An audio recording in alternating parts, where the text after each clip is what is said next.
5 desencadenado para el mundo exterior, incluso para Artemis Entreri. Esto no era más que un obrador, el lugar donde el chef Peter creaba sus maravillas.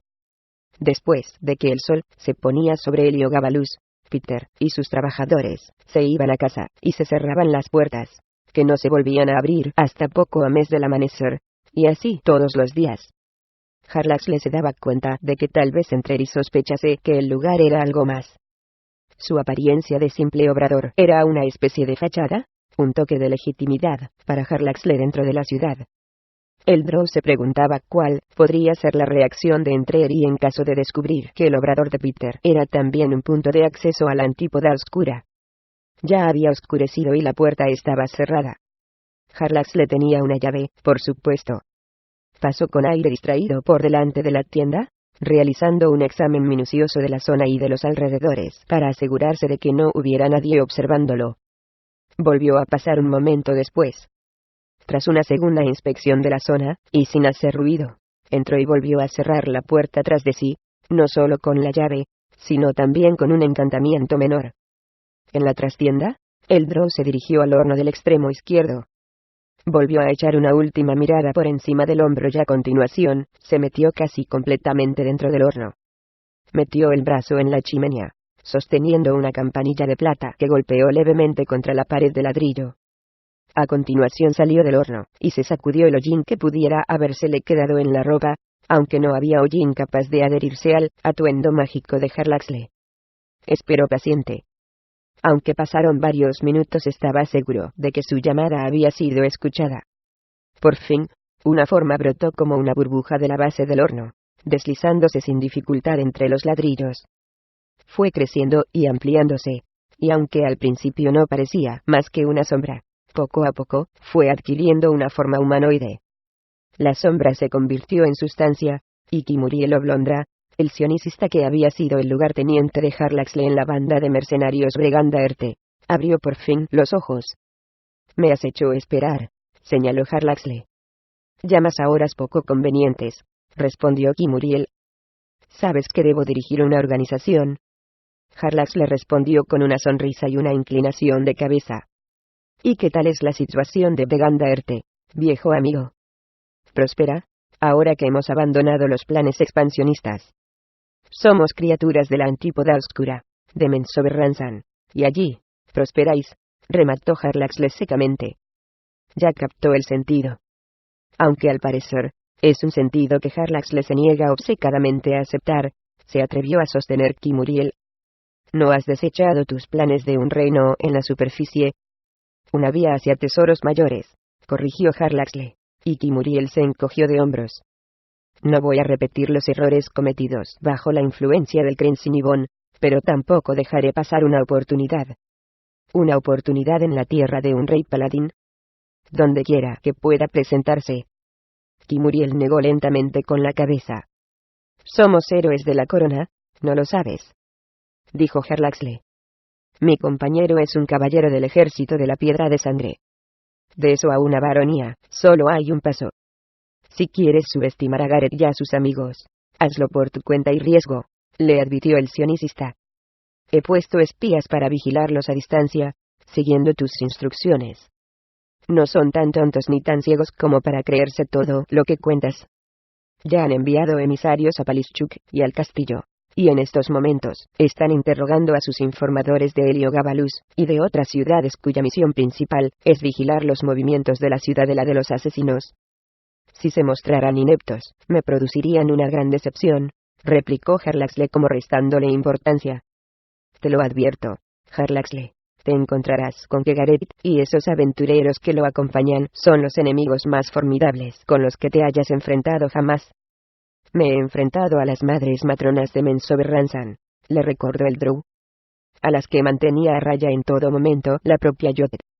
Esas madres matronas sabían que caerían en desgracia con la reina araña si producían algún daño a alguien tan caro para ella como Har.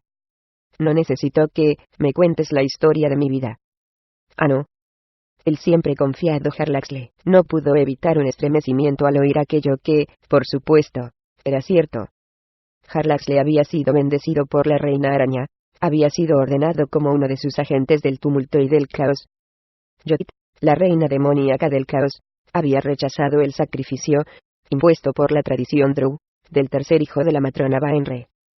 Gracias a la actuación de un leal a Jodit, la daga en forma de araña de los Baenre no había penetrado en la tierna carne de Jarlaxle, y cuando Jodit le había concedido por medios mágicos a Jarlaxle los recuerdos de su infancia, de aquella odiosa noche en la casa Baenre, él había sentido profundamente la desesperación de su madre. Había sentido cómo le había hundido la daga en el pecho, aterrorizada al pensar que el rechazo de su sacrificio presagiara la desgracia de su suprema casa.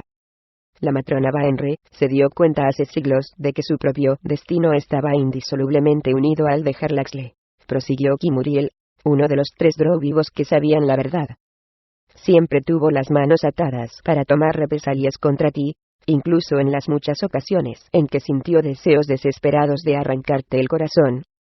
Ya hace mucho tiempo que Jod me volvió la espalda, amigo mío.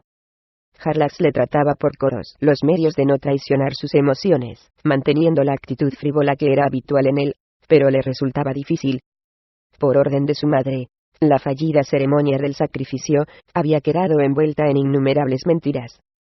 Había ordenado que lo declarasen muerto, y que se dijera que, envuelto en un sudario de seda, había sido arrojado al lago conocido como Donigarten, como era costumbre hacer con los terceros hijos sacrificados. Pero Baenre jamás se enteró de mi traición a la reina araña, ni de que ésta hubiera repudiado a su Drow favorito, dijo Kimuriel.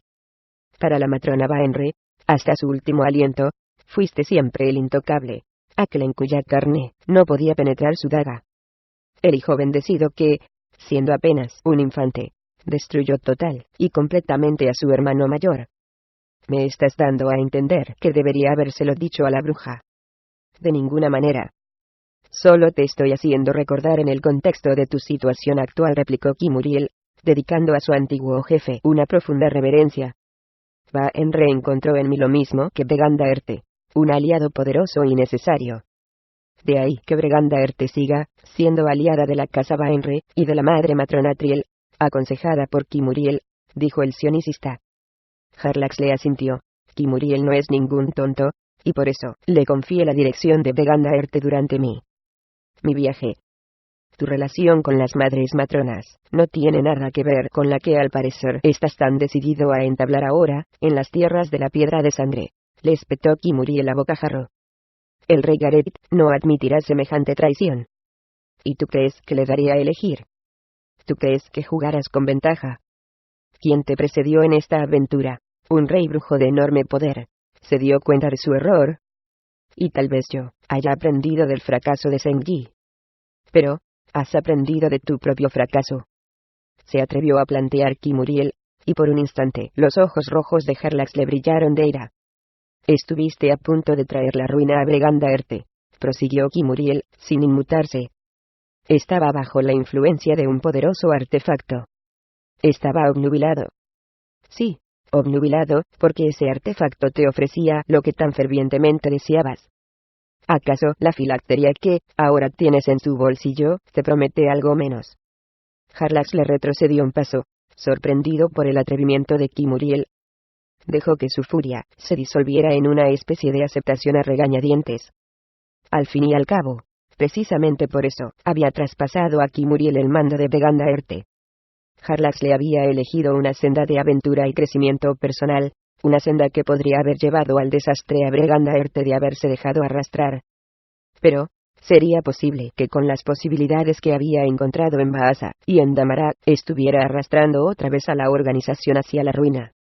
Jarlax se dio cuenta de que no, al ver a este otro elfo oscuro, a este inteligente e independiente sionicista que se atrevía a hablarle con tanta franqueza.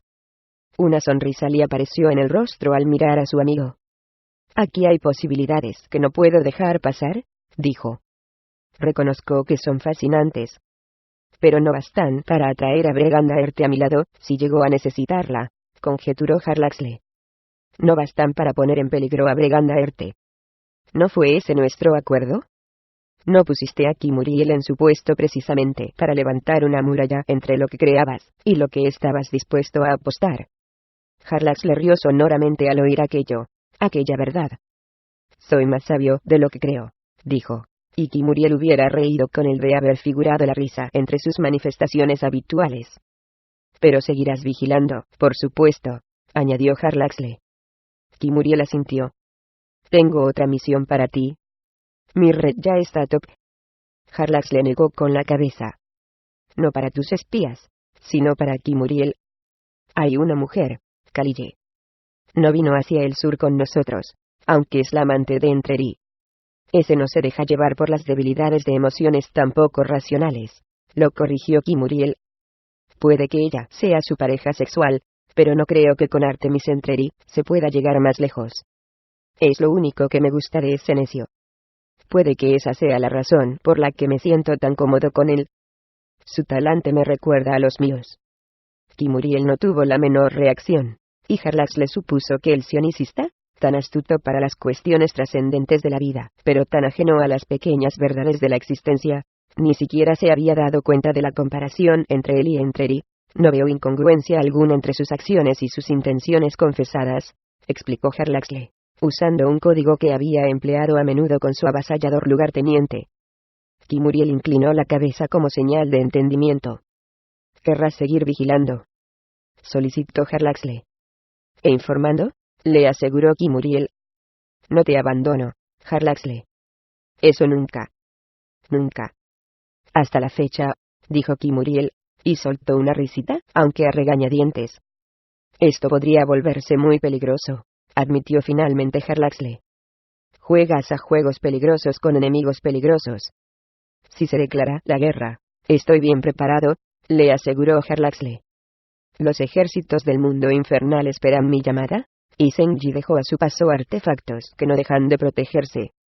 ¿Vas a reclamar el castillo? Ya lo he hecho. Poseo a quien lo posee. El Dracoliche está a mis órdenes. Como ya he dicho, estoy bien preparado. Y lo estaría mejor si Bregandaerte me ofreciera su apoyo. Calladamente, por supuesto.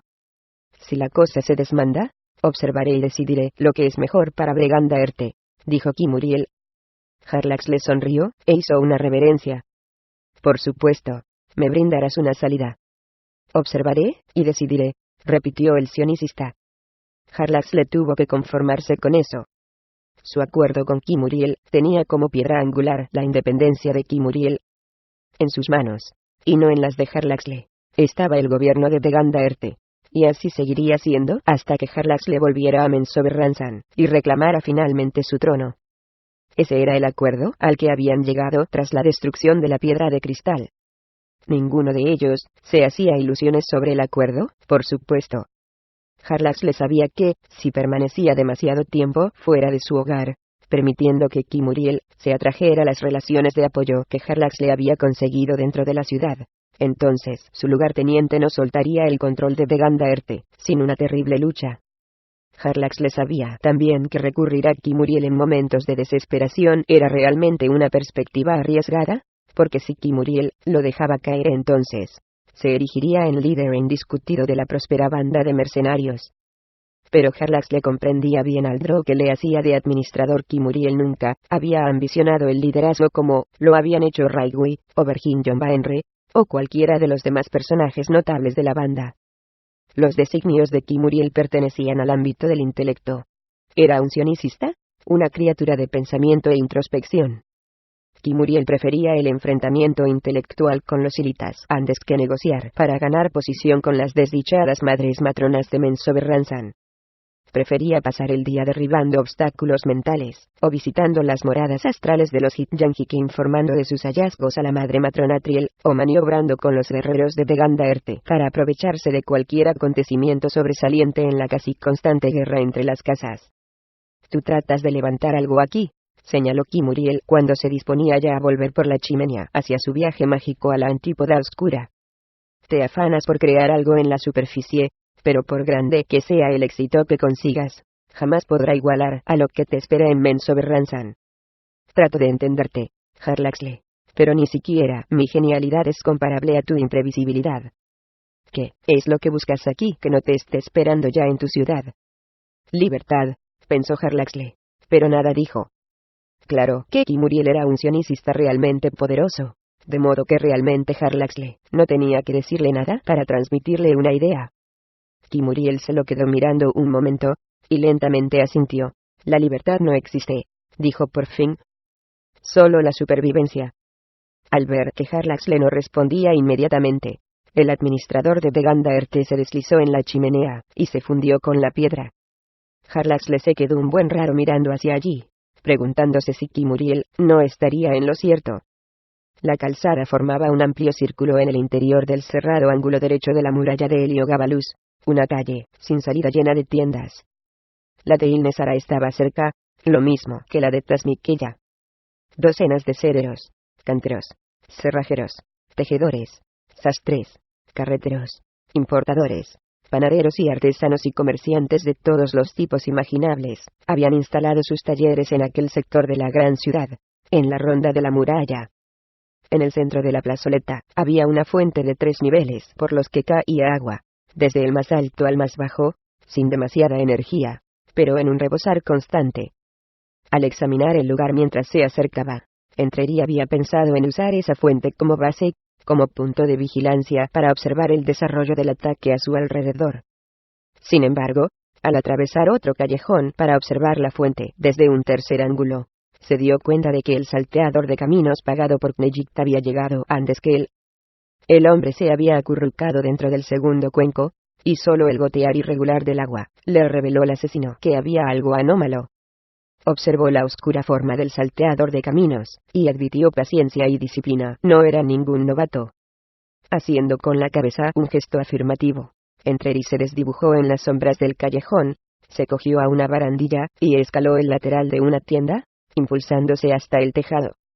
Agachado al borde del alero, volvió a examinar la fuente, aunque desde ese ángulo no podía ver al supuesto asaltante. Silencioso como una sombra, se fue deslizando de techo en techo, rodeando la plazoleta y haciéndose cargo de la disposición general. Fue así como vio otras 2 figuras apostadas en la oscuridad bajo el soportal de unos almacenes sin iluminar. El asesino se quedó allí, inmóvil, y a continuación se deslizó por el tejado hasta más abajo, sin perder de vista las 2 siluetas. Eran hombres de Knejict, lo sabía, lo que le permitía al mago asegurarse de que nada saliera mal.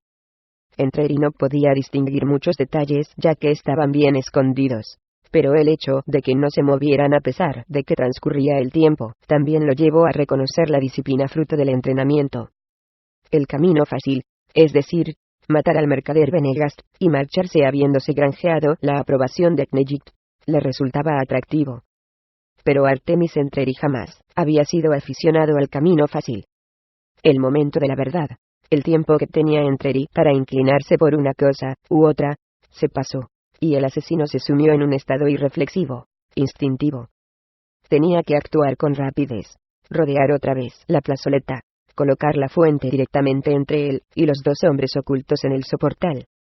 Recorrió un tejado tras otro, confundiéndose con el lado más distante de cada edificio, curvando y retorciendo el cuerpo con cada paso hasta parecer solo parte del paisaje, y moviéndose tan silenciosamente que la gente de los edificios sobre los cuales corría no sospecharían siquiera que una ardilla estuviera atravesando sus tejados. Volvió al suelo con idéntica gracia, deslizándose boca abajo por el alero, cogiéndose con las manos del borde del tejado, y dejándose caer hasta quedar totalmente colgando antes de saltar con toda suavidad al callejón. Vaciló en la esquina delantera del edificio, porque alguien salió por la puerta que estaba apenas a un par de pasos a su izquierda. Esa figura inconsciente pasó junto a él, sin reparar en su presencia, y siguió su camino hasta abandonar la plazoleta. Cuando una segunda figura apareció al otro lado del camino, a su derecha, Entreri se agazapó un poco más. Era Benegast.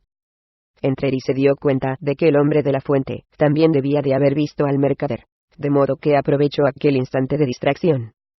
Se puso en movimiento, corriendo agachado y silencioso, y una voltereta hacia adelante lo situó junto al cuenco más bajo de la fuente. El hombre observaba a Benegast mientras se acercaba.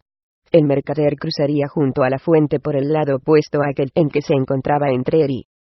Entonces el asaltante trató de encontrar a Entreri, manteniéndose agazapado y asomando la cabeza para ver lo más posible de la ronda de la muralla, deteniendo brevemente la mirada en cada callejón en busca de la figura sombría del asesino de cuya presencia lo habían advertido. Entreri echó sus cuentas en silencio. Ya había calculado la distancia que separaba a Menegast de la fuente, y fácilmente podía igualar la velocidad de marcha del hombrecillo encorvado bajo el peso de un saco que llevaba al hombro. Se recordó que el hombre que estaba en la fuente, por encima de él, sabía lo que hacía, y eso significaba que seguiría buscándolo a él hasta el último segundo, pero al acercarse Menegast, tendría que desplazar su atención hacia el mercader. Ese momento precisamente, cuando el salteador de caminos dejara de explorar los callejones para centrarse otra vez en su objetivo, pero antes de que volviera a ubicar a Menegast y se moviera para interceptarlo, sería el momento de Entreri. Se puso de pie, pegado totalmente a la base de la fuente. No permitió que el hecho de que Menegast se aproximase lo distrajera un solo instante, y simplemente se encaramó al borde de aquel cuenco inferior con un salto vertical de 1 metro. Mientras apoyaba los pies silenciosa y firmemente en el resbaladizo borde redondeado, con la mano izquierda, se sujetó al segundo cuenco para mantener el equilibrio, y con la derecha, en la que sostenía la daga, asestó un golpe decidido y certero. Sintió que la hoja penetraba entre las costillas del asaltante, y en cuanto notó la presión del contacto inicial, aumentó la presión, y se soltó del borde del segundo cuenco para empujar la cabeza del hombre, sumergiéndola en el agua, de modo que su grito se quedó solo en un estallido de burbujas. Entreri sintió la calidez de la sangre del hombre en el antebrazo, pero el ángulo de la cuchillada no había sido el adecuado para una muerte rápida. Esto no importó en lo más mínimo a Entreri, que invocó los poderes vampíricos de su daga, extrayendo la fuerza vital del salteador de caminos, e incorporándola al arma mágica. En décimas de segundo, el cuerpo quedó inerte, y sin vida en el cuenco de agua. Pensó que era una ventaja que el hombre llevara puesta una máscara, ya que se la quitó, y rápidamente se cubrió con ella el rostro. Una breve pausa para tomar aliento, y Entreri se puso otra vez en movimiento. Con rapidez y elegancia, casi sin remover el agua, trepó al borde del cuenco y de un salto, se dejó caer suavemente en la calle por debajo del vaso inferior, el más ancho. Menegast percibió su presencia, pero el asesino se movió con tal rapidez que el pobre mercader casi no tuvo tiempo siquiera de dar un respingo. Entreri llegó con aterradora rapidez, y apareció justo delante de él, apoyando la punta de su daga debajo de la nuez de Menegast. Miró al hombre de frente para que éste pudiera ver la intensidad de sus ojos oscuros, la promesa de la muerte. El mercader emitió un quejido, y se le doblaron las piernas, como si ya no pudieran sostenerlo, pero la daga no se movió, y lo mantuvo erguido. En la cara de Entreri apareció un esbozo de sonrisa, y el asesino retrajo un poco la daga. «Oh, estoy muerto», farfulló el mercader. Entreri sonrió con más amplitud, pero no hizo el menor intento de silenciarlo. «Oh, diablos, que la vida me sea arrebatada por un... «Ah, le advirtió Entreri, alzando un dedo admonitorio ante la cara de Menegast. El mercader guardó silencio. Lo único que se oía era su respiración entrecortada. «Deja caer el saco detrás de ti», le indicó Entreri con toda la calma. El fardo golpeó contra el suelo. Entreri hizo una pausa para considerar la cuestión de los dos que observaban desde los soportales. Sabía que estaban tensos, con los nervios de punta y listos para atacar mientras se preguntaban dónde estaría Entreri. El asesino rodeó lentamente a Menegast, recogiendo silenciosamente la bolsa mientras se colocaba detrás del hombre.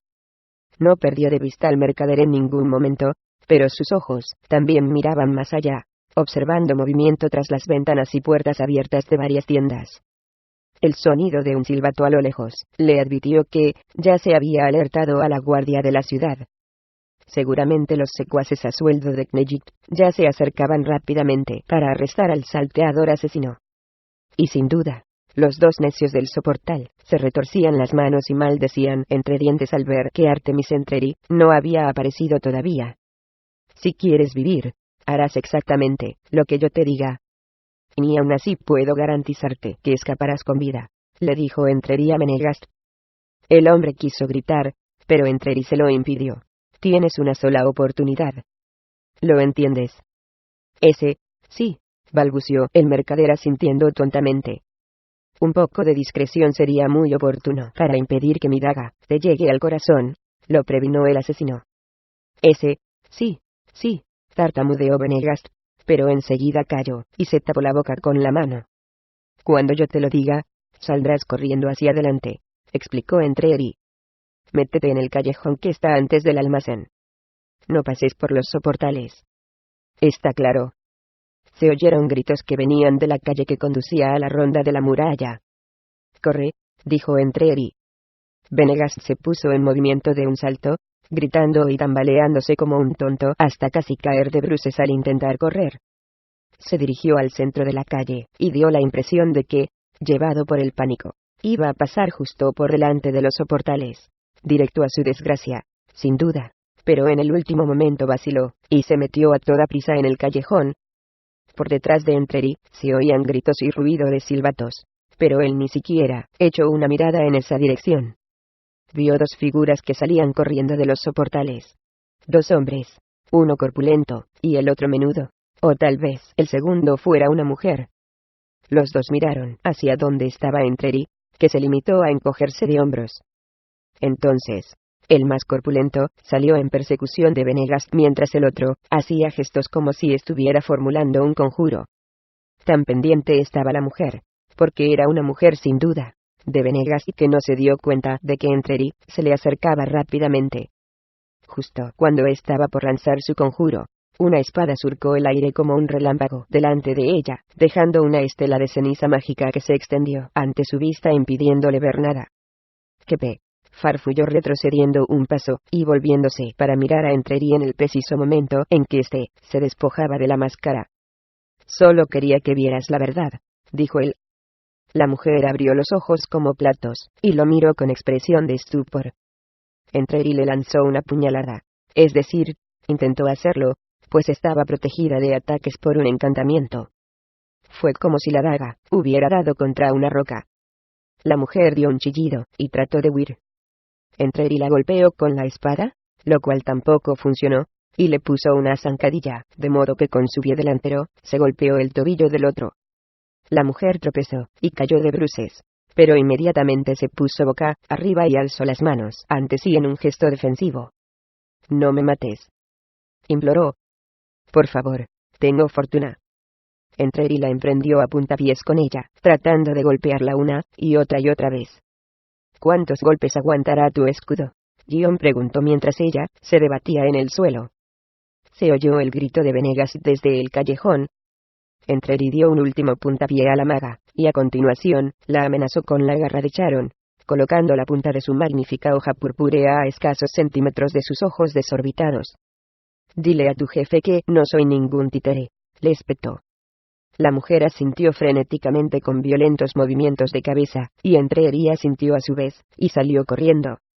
Vio a dos guardias que pasaban, junto a la fuente a toda velocidad tras él, pero les sacó una buena ventaja, y desapareció en la oscuridad del callejón. Mientras corría, arrojó el fardo encima de un tejado, y siguió corriendo. Al pasar junto a un montón de cajas, y una carreta desvencijada, vio a Venegast, tirado contra la pared, sangrando y protegiéndose desesperadamente la cara con una mano. El más corpulento de los asesinos de los soportales lo amenazaba desde arriba con una masa de guerra, dispuesto a asestar el golpe mortal. La daga de Entreri salió volando callejón adelante, y fue a clavarse en el costado del agresor. El hombre se tambaleó, pero no cayó. Se volvió y adoptó una postura defensiva, aunque no pudo evitar encogerse hacia un lado por el dolor. Cogiendo la garra de Charon con ambas manos, Entreri arremetió con repentina e irrefrenable furia, asestando un golpe de derecha a izquierda que el otro, ducho en el arte de la batalla, bloqueó sin dificultad, consiguiendo desembarazarse con rapidez suficiente para alzar la masa por delante. «¿Estás loco?», dijo jadeando al tiempo que interceptaba un golpe desde arriba. Entreri notó la fuerza con que paraba el golpe la masa, y no lo cogió por sorpresa que el hombre avanzara por debajo del ángulo de la garra de Charon. Tampoco intentó impedir ese movimiento ni se hizo a un lado con una torsión del cuerpo. Se limitó a soltar la espada, y avanzó también, embistiendo a aquel hombre aunque trató de avasallarlo y lanzarlo al suelo. Pero Artemis Entreri era más fuerte de lo que parecía, y además estaba rodeando con una mano la empuñadura de la enjollada daga. Una leve vuelta de puño frenó el ímpetu del otro con la misma firmeza con que lo hubiera hecho una pared de piedra. El matón miró a Entreri desde su aventajada estatura, y soltó la masa, que fue a caer, con estrépito al suelo, junto a la garra de Charon. Una expresión de horror absoluto le cruzó la cara, una expresión que siempre arrancaba a Artemis Entreri una torva sonrisa. Entreri imprimió un nuevo giro a la daga. Podría haber privado al hombre de toda su fuerza vital, destruyéndole totalmente el alma, pero tuvo un arranque de compasión en lugar de aniquilarlo, totalmente se inclinó por brindarle una muerte simple. Entreri depositó al moribundo en el suelo y recogió de paso la garra de Charon. Tú. Él me ha salvado, dijo Benegast, y su comentario dio a Entreri la pauta de que no estaban solos. Se puso de pie rápidamente, y giró sobre los talones para enfrentarse a los dos guardias, hombres que sabía estaban al servicio de Knejict. La cara de los dos guardias expresaba la confusión más absoluta. Entreri no se había atenido al guión. Que te he salvado, escupió Entreri con desdén a Benegast. Ni todo tu oro podría hacerme seguir con tu mentira. Apresad a este hombre, ordenó Entreri a los guardias. Él asesinó al mercader Benegast, y lo dejó muerto en la fuente. Su compañero yace aquí, muerto por mi propia mano, y me ha prometido una gran recompensa, si finjo no conocer sus actos criminales. Los guardias se miraron perplejos, y Entreri se dio cuenta de que en ese momento podría haberlos derribado a los dos simplemente con soplar. A su lado, Benegast farfullaba y tartamudeaba, salpicándose de saliva por todos lados. Entreri le impuso silencio con una mirada. Luego se agachó y lo cogió por la pechera. Mientras levantaba al hombre bruscamente, arrancándole a propósito un gruñido que ocultara sus palabras, le susurró al oído: si quieres vivir, sígueme la corriente. Se enderezó y lanzó a Benegast a los brazos de los estupefactos guardias. Rápido, lleváoslo. Es posible que haya más asesinos escondidos entre las sombras. En sus caras se veía que no sabían qué hacer. Por fin se dieron la vuelta y se pusieron en marcha, arrastrando consigo a Benegast. El mercader consiguió volverse a mirar a Entreri, que le dedicó un gesto afirmativo, y le guiñó el ojo, llevándose un dedo a los labios fruncidos. Entreri se preguntaba si los guardias se habrían tragado aquel cuento. Conocerían a Benegast y a los matones de la ciudadela de los asesinos. No había advertido ninguna señal de reconocimiento en sus caras en el momento en que había tomado su decisión. Y aunque estuviera equivocado, aunque conocieran la verdadera identidad de Benegast y lo mataran a continuación, ¿qué más le daba a Artemis Entreri? Trató de convencerse de eso una y otra vez, pero se encontró nuevamente en los tejados. Se dispuso a recuperar la bolsa del mercader. Al fin y al cabo no había motivo para desdeñar una recompensa por su buena acción. Y a continuación se deslizó por los tejados de los edificios, siguiendo como una sombra el movimiento de los guardias y de su prisionero. Tal como sospechaba, los corruptos soldados no siguieron por aquel callejón, sino que se metieron por otro, uno que tenía salida, y por el cual ellos y su prisionero podrían escapar con facilidad. «Márchate, entonces», oyó Entreri que le decía uno de ellos a Benegast. «A Knejict no le gustaría perder a uno de sus hombres», señaló el otro. «No es asunto nuestro», dijo el otro. «Ese mercader está muerto, y a este lo dejamos ir. Esas fueron nuestras órdenes». En el tejado, por encima de ellos, Entreri sonrió. Observó a Benegast que salía corriendo por la parte trasera del callejón, como si le fuera la vida en ello, lo cual era cierto. Los dos guardias siguieron caminando tranquilamente, charlando. Uno de ellos sacó una pequeña bolsa y la sacudió para mostrar que estaba llena de monedas. Entreri miró el saco que llevaba y después miró a aquellos dos. Por primera vez desde que había llegado a la ronda de la muralla, se paró a pensar en las consecuencias de lo que había hecho. Sabía que esto les traería a el Jaharlaxle muchos problemas con un enemigo muy peligroso. Le habría resultado más fácil atenerse a las órdenes de Knejict. Claro que eso habría significado aceptar su destino, resignarse a volver a la vida que había llevado en Kalimport, cuando solo era un instrumento de matar a las órdenes de Pachavas Ardoni y tantos otros. No, susurró negando con la cabeza. No iba a volver a esa vida. Ahora no, Nunca más, costara lo que costase. Volvió a mirar a los guardias que se alejaban. Se encogió de hombros. Soltó el saco. De un salto, se dejó caer entre los guardias con las armas preparadas. Poco después se marchaba, un saco al hombro y una bolsa de monedas colgando del cinto. 6 ratones asustados, dragones nerviosos. La gata blanca saltó del alféizar de la ventana y corrió hacia el desaliñado mercader. Ronroneando, la gata restregó la cabeza contra la pierna de Benegast. Vaya, Molpruit, dijo el mercader, dejándose caer contra la pared y estirando la mano para acariciar a su compañera. Pensé que no volvería a verte jamás. Pensé que no volvería a ver nada. Eran asesinos, Molpruit. Asesinos, te lo digo yo. Cuéntame, le respondió la gata. Benegast se quedó de piedra. Las palabras se le atragantaron, y lentamente apartó la mano del animal, y se encogió contra la pared cuando Mortrue empezó a agrandarse. Por favor, le rogó la gata. Cuéntamelo todo. Es algo que me interesa muchísimo. Benegast lanzó un chillido, y se apartó hacia un lado, o intentó hacerlo, porque una zarpa lo cogió, y, tirando de él con rudeza, volvió a colocarlo contra la pared, destrozándole el chaleco y el abrigo al hacerlo. No es una petición, explicó la gata. Entonces hizo una mueca, y de todo el cuerpo del felino surgieron como estallidos. La forma corpórea empezó a transformarse, los huesos se rompieron, y se reestructuraron mientras la piel se estiraba, y se retorcía. El pelo blanco se convirtió en una capa de pelusa erizada antes de desaparecer. A Benegast se le doblaron las piernas y cayó al suelo a los pies de Knejict, el mago. ¿Te gustan los gatos?, le dijo Knejict con displicencia. Ese es un punto a tu favor, porque a mí también. Por favor, magnificencia, balbució Benegast, sacudiendo la cabeza con tal fuerza que le castañeteaban los dientes. Deberías estar muerto, por supuesto. Pero, empezó a decir Benegast con voz entrecortada, aunque estaba demasiado aterrado para continuar. Pero mis hombres están muertos. Knejict acabó la frase por él. ¿Cómo es posible que un mercader mentescato y gordo haya hecho semejante cosa? Oh no, magnificencia, protestó Benegast. Eso no. Jamás. Yo no ataqué a nadie. Hice lo que dijeron, nada más. ¿Te dijeron que matarás a mis hombres? No. Por supuesto que no, Supremo. Fue el hombre enmascarado. Un demonio con la espada. Que yo haya visto mató a uno en el callejón. No sé nada de ninguno. El hombre enmascarado.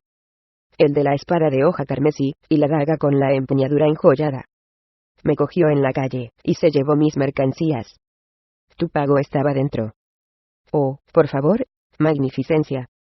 Tenía tu dinero, y no hubiera llegado tarde de no haber sido por los guardias que vinieron, y se llevaron mis piedras preciosas. Traté de decirles que necesitaba las piedras para...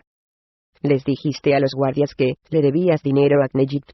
Lo interrumpió el mago, echándole una mirada asesina. Benegast se encogió todavía más, aunque Knejict no pensaba que eso fuera posible, y emitió un extraño chillido. Tú mataste a mi hombre en la fuente, lo acusó Knejict, separando bien las palabras para tratar de encontrarle más sentido a aquello. ¿Acaso sus hombres habrían provocado a Entreri? Jaeliana, que había sobrevivido, era de las que suelen cambiar los planes. Esa zorra impetuosa. Benegast negó violentamente con la cabeza. No había ningún hombre en la fuente, solo el enmascarado salió de dentro de ella. El hombre con la espada de hoja carmesí, sí, respondió el mercader ansioso, asintiendo con la cabeza. Y fue entonces cuando fuiste asaltado por primera vez. Sí. Knejict frunció los labios. O sea que Entreri lo había traicionado desde el primer momento. Por favor, magnífico señor, imploró Benegast. No he hecho nada malo. ¿Y qué me dices de los 2 guardias hallados en el otro extremo del callejón? La expresión de Benegast era toda la respuesta que Knejict necesitaba, pues era evidente que el hombre no tenía ni idea de aquello. ¿No has hecho nada malo?, preguntó Knejict. Sin embargo, te has retrasado en el pago. Pero... Benegast tartamudeaba. Está todo aquí. Todo, e incluso más. ¿Y es todo para ti? Puedes llevártelo. El hombre empezó un movimiento frenético, manoteando y pataleando en todas direcciones, pero sin poder salir del rincón en el que estaba ni despegarse del suelo. Entonces, una mano invisible lo cogió, y lo levantó en el aire. ¿Dónde está? Guión preguntó Knejic. Suspendido en el aire. El aterrorizado Venegast señaló mansamente una cómoda que había en el otro extremo de la habitación. En cuanto lo hizo, la sujeción telequinética de Knejic lo lanzó hacia ese lado, estrellándolo contra los cajones, y haciéndolo caer al suelo al pie del mueble. Hay que reconocer, sin embargo, que solo permaneció allí tirado un instante. Arrancó un cajón con tanto ímpetu que lo sacó del mueble y cayó a sus pies. Volaron ropas sin rodas direcciones, hasta que el mercader se dio la vuelta con una gran bolsa en la mano. Aquí está todo, aseguró, y más. Cuando Knejic se disponía a coger la bolsa, un movimiento a un lado llamó la atención de ambos. Entró en la habitación la auténtica Molbrut, que tenía exactamente el mismo aspecto de Knejic unos momentos antes. La gata se dirigió a su amo, pero de pronto se elevó por los aires, y, transportada por una mano mágica, llegó velozmente hasta Knejic, que la estaba esperando. «No», gritó el mercader con voz implorante. «Por favor, mi Molbrueno». «Muy encomiable», dijo Knejic sosteniendo y acariciando suavemente a la asustada gata. «Eres leal a tu compañera felina». «Oh, por favor, señor», rogó Venegast, y se dejó caer de rodillas. «Cualquier cosa menos mi Molbrut. Le tienes cariño. Como si fuera mi hija. Y ella te corresponde». «Oh, sí, señor». «Vamos a ver, y si estás en lo cierto, te perdonaré tanto la deuda como la demora en el pago. La verdad, si te has ganado la lealtad de tan hermosa criatura, te devolveré todo el dinero que hay en esa bolsa, multiplicado por 10. Venegast lo miró con estupor, sin saber realmente qué decir. ¿Te parece justo?, Guión preguntó Knejic. Venegast asintió, sin saber qué decir. Knejic empezó a formular un conjuro, y Venegast se echó atrás. Al mago le llevó algún tiempo completar el encantamiento, y finalmente, haciendo movimientos ondulantes con los dedos de una mano, empezó a enviar hacia el mercader ondas de crepitante energía. Venegast oyó pequeños estallidos, el ruido de sus huesos al quebrarse y reconfigurarse. De repente, la habitación se hizo más grande, inmensa, lo que dejó al pobre Venegast tan perplejo como el hecho de que no le doliera lo de los huesos. Se sintió extraño. Veía en blanco y negro, y a su alrededor flotaba una multitud de olores que le saturaban los sentidos. Miró a derecha e izquierda, y vio unas líneas blancas que atravesaban su campo visual, como si tuviera bigotes. El maullido de Molbrut hizo que se volviera hacia el mago, que había cobrado unas proporciones gigantescas, incluso titánicas. En brazos de Knejic se retorció nerviosa. Venegast quiso hacer una pregunta, pero de la boca no le salió nada más que un chillido. Entonces lo entendió todo, y mirando hacia atrás, vio la delgada cola. Era un ratón. Rápidamente volvió a mirar a Knejic y a Molbrut. «Probamos entonces hasta dónde llega la lealtad de tu gata», Guión preguntó el engreído mago. Dejó que Molbrut le saltara de los brazos. A Venegast le dio la impresión de que la gata casi no había tocado el suelo. Tan grácil y rápido había sido su salto.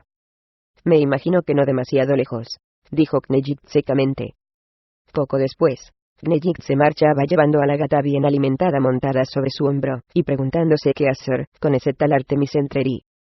Tasmiquella supo quién era en cuanto vio al hombre delgado, de mediana edad, que subía lentamente la colina hacia su puerta. Cierto que su ropa, raída y deteriorada por la intemperie, podría haber sido la de uno cualquiera de los 1000 nómadas que deambulaban por la región, pero ese bastón, blanco como el hueso, no podía pertenecer más que a un hombre. Sintió que un escalofrío le recorría toda la columna vertebral, y no pudo reprimir una mueca de disgusto a la vista del gran maestre Kane. Odiaba al monje. Sabía que era irracional, pero lo odiaba, porque le temía. Ya Tasmiquella no le gustaba temer a ningún humano. Sin embargo, Kane era un monje, un gran maestre, y eso quería decir que con toda facilidad podía esquivar los efectos de su aliento, su arma de batalla más poderosa. Tasmiquella no temía a los magos, ni siquiera a un archimago como Knejic. No temía al rey paladín ni a ninguno de sus heroicos amigos, ni al explorador, ni al sacerdote, ni al ladrón, ni al bardo. Solo temía a uno. Los únicos humanos, incluso las únicas criaturas de las razas inferiores, incluidos los Drows, que conseguían desconcertar a la mujer dragón, eran esos extraños ascetas que dedicaban la vida al perfeccionamiento del cuerpo. Además, Kane no era un monje corriente. En el sentido marcial, era el discípulo más aventajado de todas las tierras de la Piedra de Sangre y sus contornos. Se decía que había llegado a una comprensión y un control tan perfectos de su cuerpo que podía conseguir un estado extraterrenal, trascendiendo su forma física, las limitaciones del cuerpo, para escapar a las ataduras del plano material. Todos estos rumores empezaron a rondar a Tazmikella mientras observaba la decidida marcha de aquel hombre aparentemente simple. «Recuerda quién eres», se dijo finalmente la mujer dragón, y con una rápida sacudida de cabeza, cambió su expresión preocupada por una mueca dirigida sobre todo a sí misma. «Gran maestre Kane», dijo educadamente cuando el hombre llegó a su porche. «Hace muchísimo tiempo. Tenía pensado invitar al hombre a entrar, pero Kane no esperó la invitación, y pasó a su lado con una ligera inclinación de cabeza a modo de agradecimiento». Tazmikella hizo una pausa ante la puerta, y no volvió a mirar al monje, que ya estaba dentro, hasta que consiguió borrar la expresión de desprecio de su cara. Se dijo una y otra vez que Kane, sin duda, había venido siguiendo instrucciones del rey Gareth. «¿A qué debo el honor de tu presencia?», preguntó con una dulzura resueltamente exagerada en la voz mientras se volvía, y se dirigía hacia el asiento frente al que había ocupado el monje al otro lado de la mesa. Observó su postura mientras avanzaba, y eso le sirvió para confirmar la idea de que este hombre era diferente. Kane no estaba sentado con los pies apoyados en el suelo, como hacían los demás, sino con las piernas plegadas bajo el cuerpo, y con la espalda perfectamente recta y equilibrada respecto a su centro de gravedad. Además, se dio cuenta de que era capaz de moverse en un abrir y cerrar de ojos, superando en velocidad al ataque de cualquier enemigo, incluso al de una serpiente. «Tu hermana se nos unirá enseguida», respondió Kane. «¿Esperas que Ilnesara llegue puntualmente?», preguntó Tazmikella con un tono despreocupado y sarcástico que subrayó, poniendo los ojos en blanco. Si se hubiera tirado de la silla, y se hubiera revolcado en el suelo, a Kane le habría causado la misma gracia. El monje permaneció sentado, sin pestañear, y sin moverse. No era simplemente un estar inmóvil, así, a secas, sino una inmovilidad absoluta de no ser por el leve ritmo de su respiración. La mujer dragón hizo una pausa, incluso se removió ruidosamente unas cuantas veces, inclinándose hacia adelante, y tratando de animar al monje a decir algo. Pero no lo hizo. Se limitó a quedarse allí sentado. Pasó un buen rato, y seguía él allí, sentado. Tazmikella se levantó varias veces, y fue hacia la puerta a ver si había alguna señal de su hermana. Cada vez se volvía a sentar, esbozando una sonrisa, o frunciendo el entrecejo. Hizo unas cuantas preguntas interesándose por el tiempo, por Baasa, por el rey Gareth y por Lady Christine. Kane permanecía allí, sentado. Por fin, después de un tiempo que a Tazmikella le pareció toda la mañana, aunque en realidad no había sido ni siquiera una hora, llegó Ilnesara. Entró y saludó a su hermana y al monje, que respondió con una leve inclinación de cabeza. «Hazte cargo, hermana», se atrevió a decir Tazmikella, envalentonada por la llegada de un segundo dragón. «Da la impresión de que mi huésped no está de buen humor esta mañana». «¿No estuvisteis en la ceremonia en honor de los que volvían de Baasa?», dijo Kane dirigiéndose a los dos. «Algo he oído», respondió Ilnesara. «Los que investigaron el último artefacto de Senji, ¿verdad?». Kane le dirigió una mirada larga y dura. «Claro, la información tarda mucho en llegar de la aldea de la Piedra de Sangre a Heliogabalus, y no íbamos a salir volando». «Obedecemos órdenes del rey Gareth», añadió Tazmikella. «No queremos aterrorizar a la mitad de Damara». «Vosotras conocéis a Harlaxle, el Drow, y a Artemis Entreri», afirmó Kane.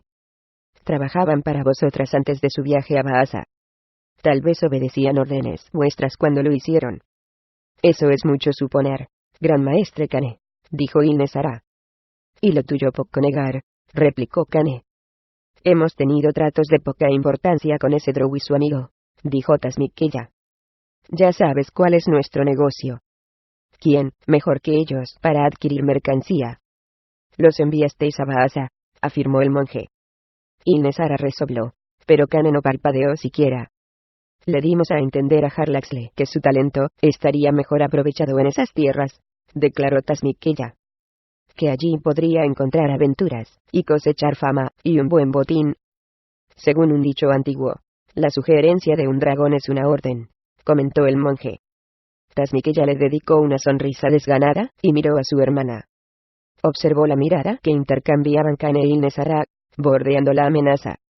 Conocemos a Harlaxle y a Entreri, dijo Tasmikkeya abruptamente. Ya no trabajan para nosotras, pero lo han hecho ocasionalmente. Si has venido a cuestionar su buena fe, gran maestre Kane, no deberías haber llegado antes de la Serem. Kane la hizo callar alzando una mano, un gesto que hizo que la orgullosa mujer dragón quedara rumiando su furia.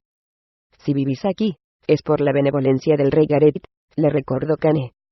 Eso es algo que no debéis olvidar. No somos enemigos. Os hemos dado la bienvenida a la comunidad de la Piedra de Sangre. Os hemos abierto los brazos, y os hemos otorgado nuestra confianza. Tu advertencia no parece surgida de la confianza, dijo Ilnesara. Habéis repudiado los intentos de Zheng-Yi. Eso es notorio. Y ahora, yo nos animo Ilnesara. De repente, Kane se puso de pie sobre la silla, y les hizo una profunda reverencia. Os ruego que tengáis en cuenta que vivimos tiempos difíciles. Tú ves el mundo desde una perspectiva humana, le advirtió Ilnesara. Consideras los desastres en función de años en el mejor de los casos, y no de décadas o de siglos. Es comprensible que hagas una declaración tan tonta. Kane no se mostró ofendido por la observación cuando se volvió a sentar, pero tampoco parecía impresionado. El castillo no era una cuestión sin importancia, fue la mayor manifestación de Zheng-Yi, maldito sea su nombre, desde que desapareció hace años. Ni siquiera el propio Zheng-Yi fue algo más que un inconveniente temporal, respondió Ilnesara. Hasta Tasmikkeya parpadeó al oír aquella apreciación que a todas luces se quedaba corta. Tanto ella como su hermana habían respirado muy aliviadas con la derrota del rey brujo, y desde hacía 400 años, cuando Aspiraditus, el dragón rojo, y sus 3 feroces vástagos habían volado hacia las montañas occidentales de Damara, nunca las hermanas dragón habían estado tan preocupadas por nada. Tal vez midamos nuestras catástrofes por decenas de días, o incluso por años, señora, porque es todo lo que tenemos, replicó Kane. El tiempo de que disponemos es corto, para vuestro punto de vista, pero para nosotros es la eternidad. No me preocupa abiertamente este último artefacto zhengriano, porque ahora está muerto, y confío en que sean cuales sean las plagas que ha dejado para nosotros el rey brujo, se ocuparán debidamente de ellas los juglares espías, y el ejército de la Piedra de Sangre. Y sin embargo, estás aquí, razonó Tasmikkeya. Así es como nos hacemos cargo de nuestras catástrofes, respondió Kane, y por primera vez un atisbo de emoción, un agrio sarcasmo, se coló en su monótono discurso. Entonces, por favor, cuéntanos de qué catástrofe se trata, dijo Ilnesara con un claro aire de condescendencia. Kane se la quedó mirando un momento, pero no respondió. Dinos, por favor, ¿por qué has venido a vernos? Intervino Tasmikkeya, intuyendo acertadamente que el monje no quería calificar de catástrofe al objeto de su visita. Es que el hecho de que ese drow y el humano que han trabajado para vosotras salieran andando del castillo mientras que la sobrina del rey Gareth, dama de la orden, se quedara allí para siempre, es preocupante, admitió el monje. Que ellos salieran por su pie mientras que María Brone el solitario, un auténtico héroe del reino y discípulo de Olwen, no lo consiguiera, es preocupante. No estaría prestando un buen servicio a mi rey y amigo Gareth si no investigara las circunstancias de la muerte de su sobrina, ni tampoco a mi amigo Olwen si no hiciera lo propio con las circunstancias de la muerte de su discípulo. No hay ningún misterio en mi visita. Las hermanas se miraron. ¿Respondéis por la conducta del drow y del humano? Gion preguntó Kane, sin más rodeos. A nosotras, no nos han decepcionado, dijo Tasmikkeya. Por el momento, añadió su hermana. Tasmikkeya miró primero a Ilnesara y después a Kane, tratando de adivinar la respuesta del monje, pero leer sus emociones era como tratar de encontrar huellas en la piedra. A decir verdad, no los conocemos demasiado, reconoció Tasmikkeya. ¿no fuisteis responsables de su desplazamiento a Damara? Claro que no, respondió Tasmikella, e Ilnesara se hizo eco de sus palabras. Supimos de ellos en Heliogabalus, y decidimos aprovecharnos de su talento. No es demasiado diferente de lo que hacen los juglares espías, y estoy segura de que si no los hubiéramos contratado nosotras, lo hubiera hecho tu amigo Celedón. Tienen talento para lo que hacen, añadió Ilnesara. Para robar, preguntó Kane. Para conseguir, corrigió Tasmikella. Por increíble que parezca, Kane esbozó una sonrisa ante el equívoco. Otra vez se encaramó en la silla, e hizo una profunda reverencia, tras lo cual, sin añadir nada más, se volvió y salió de la casa de Tasmikella. Esos dos van a conseguir que los maten, dijo Tasmikella cuando el monje ya estaba lejos. Como mínimo, dijo su hermana, con más preocupación de la que esperaba Tasmikella. Al volverse vio a Ilnesara con la vista fija en la puerta abierta por la que había salido Kane. La verdad, pensó, pocas criaturas hay en todo el mundo capaces de inquietar más a un dragón que un gran maestre monje. ¿Ya te has enterado de la batalla en el vado de la Gran Horquilla? Preguntó Ilnesara, evidentemente consciente de la mirada de Tasmikella. Dos rojos, y un poderoso blanco, parecían a punto de salir al encuentro de una de las brigadas de Garrett. Y el gran maestre Kane acudió corriendo, continuó Tasmikella. Se enfrentó a su aliento, feroz y helado, y salió indemne. E incluso engañó a los dragones, para que se lanzaran el aliento el uno al otro, añadió Ilnesara. El blanco, Glacialamacus, según se dice, resultó con graves quemaduras, y nadie sabe si ha sobrevivido a ellas. Y los dos rojos, también fueron heridos por el hielo, y por los golpes de Kane, a los que siguió la carga de los guerreros de Garrett. Ya sabes, todos son rumores, observó Tasmikella. Tal vez, pero un rumor creíble, sin duda. Tras una larga pausa para digerir las implicaciones de esta última salida, Tasmikella se manifestó. Ya me estoy empezando a cansar de esos dos, dijo. Harlaxle me trae problemas, coincidió Ilnesara. ¿Problemas? Pero es un buen amante, prosiguió Ilnesara como si tal cosa. Tal vez debería mantenerlo cerca. Tasmikella no pareció sorprenderse, se limitó a poner los ojos en blanco. Visto desde fuera, el agujero negro de la ladera parecía una más de las muchas cuevas que salpicaban la región, de imponentes rocas y pendientes escarpadas de los altos picos de las Galenas, al este de la puerta de Baasa. Sin embargo, cualquiera que entrase en esta cueva en particular descubriría que era mucho más, que estaba llena de comodidades y tesoros, de incitantes perfumes, y de pasillos mágicamente iluminados.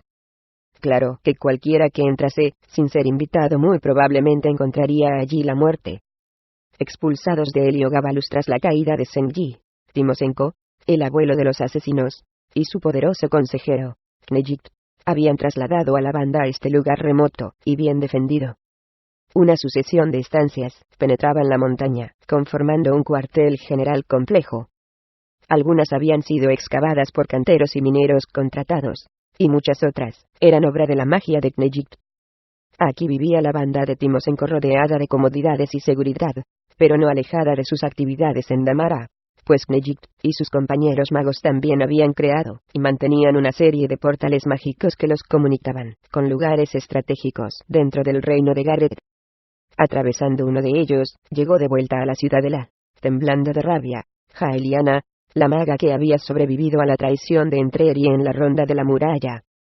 Había entregado su informe rápidamente, y había pedido apoyo para volver directamente a Heliogabalus y matar al traidor. A pesar de su ira, Jaeliana sabía perfectamente que más le valía no actuar sin autorización expresa de Knejict, de modo que cuando él le ordenó retirarse, lo había hecho sin rechistar, y se había dirigido con ánimo sombrío a sus habitaciones. Knejict salió a la luz del sol en la balconada de piedra natural de la cueva que daba al oeste, y bordeaba las estribaciones septentrionales de las rocosas montañas. Todavía llevaba consigo a Mulbruit, la ronroneante gata a la que había tomado gran afición, hasta el punto de pensar en establecer con ella un vínculo mágico-mago familiar. Le encantaba saber que uno que había tratado de engañarlo circulaba por las tripas del animal. Jaeliana tiembla de indignación, dijo una voz a sus espaldas. Era uno de sus lugartenientes, un tipo de fiar, delgado, y de aspecto anodino, llamado Q.S. Tengo preparado un conjuro que puede curar eso, respondió Knejict con aire ausente. Claro que se transformará en piedra en el proceso. ¿Sabe que te ha fallado?, añadió QS. ¿Fallado? Knejict se volvió, y QS los miró a él y a la gata blanca con evidente sorpresa. Ella no falló. Su misión era asegurarse de la muerte de Benegast. Su misión era dar fe de la lealtad, o de la falta de ella, de Artemis Entreri, lo corrigió Knejict. Ella no falló, pero él escapó, y 2 hombres resultaron muertos. Me pregunto dónde puede escapar. Y en cuanto a nuestros hombres, casi a diario, perdemos a jóvenes reclutas. Siempre hay otros que ocupan su lugar, y si no perdiéramos a tantos, ¿cómo llegaríamos a saber a cuáles vale la pena entrenar? Los labios de QS se movieron, sin decir nada, y Knejict sonrió al ver su honda confusión. Tal vez debería ir a ver a Jaeliana para decirle lo que piensas, ofreció QS. Y tal vez yo debería teletransportarte por encima del acantilado. El hombre palideció y retrocedió un paso. Déjala que rumie su rabia, le explicó Knejict. Es un buen aliciente. Y dictemos una orden para eliminar a nuestro querido Artemis Entreri. Tal vez a nuestra amiga le interese ganarse un dinero. ¿Iría por él, sin cobrar nada?, respondió QS. Incluso nos pagaría por tener la ocasión de hacerlo. Bueno, esa decisión debe tomarla ella. Ha visto a ese hombre en acción. Lo previsible es que una mujer tan sabia como para interesarse por las costumbres arcanas lo sea también para reconocer la diferencia entre oportunidad y suicidio. QS meneó la cabeza mientras trataba de digerir todo aquello. ¿La recompensa?, preguntó por fin. Knejict meditó un momento, pensando que podría ser un buen ejercicio de entrenamiento para los miembros más jóvenes, y una buena manera de evaluar realmente la pericia de Artemis Entreri. 50 piezas de platino, respondió. QS se pasó la lengua por los labios, y movió la cabeza en actitud dubitativa. ¿Qué te parece?, preguntó Knejict viendo que, tal como esperaba, no estaba cómodo.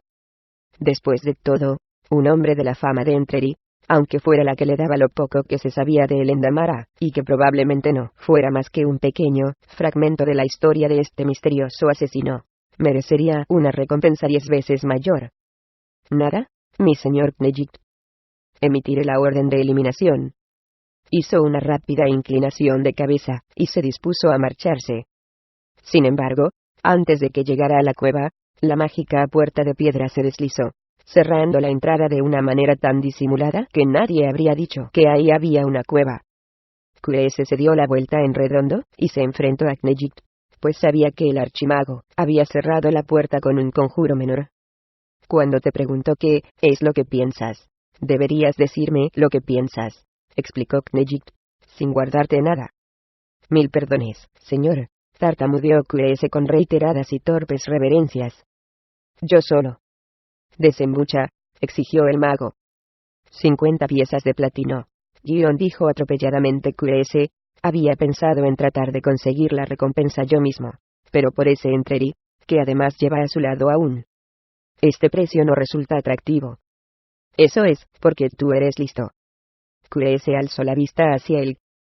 Solo un necio saldría a perseguir a Artemis Entreri por ese precio. Estoy de acuerdo. Veamos entonces a cuántos necios tenemos que eliminar de nuestras filas.